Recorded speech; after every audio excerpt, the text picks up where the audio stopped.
All right, now I will go over and briefly explain the properties of definite integrals. First one's quite straightforward.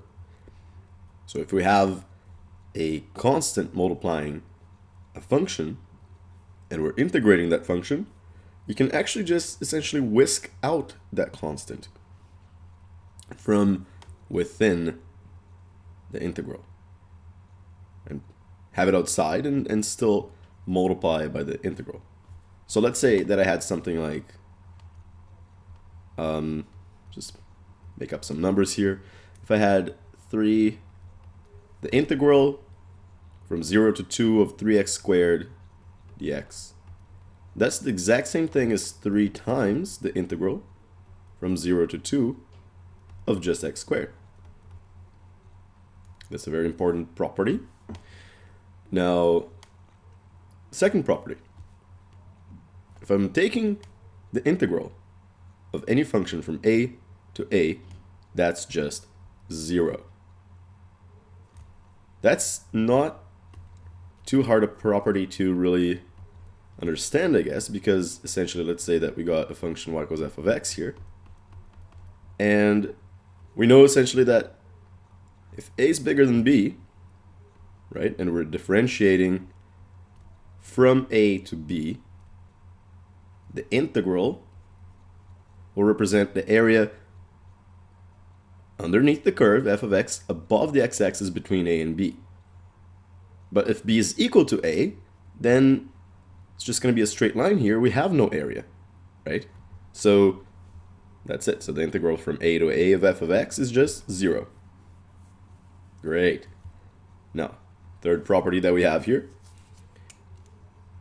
If we have the integral from a to b of f of x, that's the same thing that's equal to the negative integral from b to a. So we're switching the constants here, right?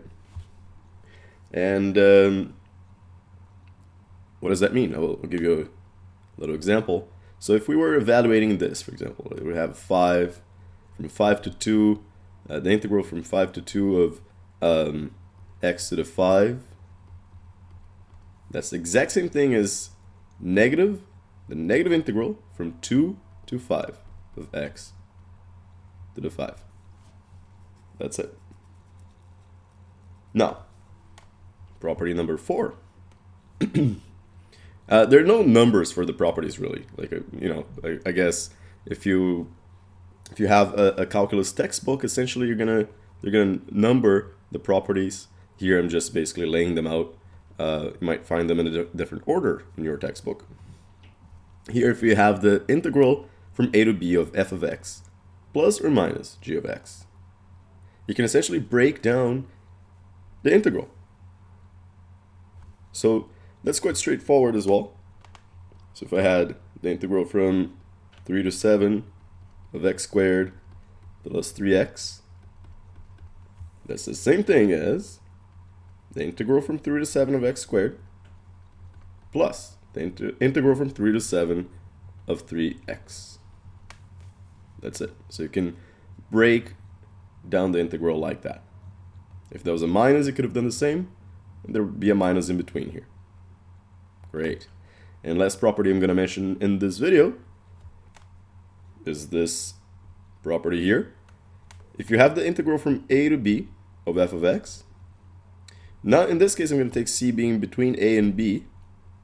You can essentially break this down into the integral from a to c and then add the integral from c to b.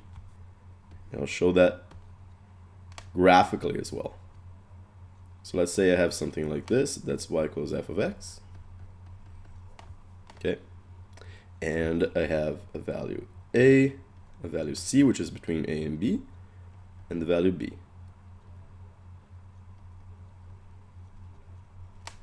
So the integral from a to b is just going to be represented by the area underneath f of x above the x-axis all the way from a to b over here, right? So this whole shaded area here. But I can essentially break this down. Can't I? Yes, I can. Because I can just go and take this instead, the area from a to c, so the integral from a to c of f of x, and add it to the integral. Now let me just quickly choose a different color to write with here. From c to b. And then if I add up those two areas, so essentially if I add up the two integrals here, I will have the whole area from a to b represented by the integral from a to b of f of x. And that's it. Now, try out some questions, preferably from our website. Maybe from your textbook as well, if it's a good textbook. And good luck.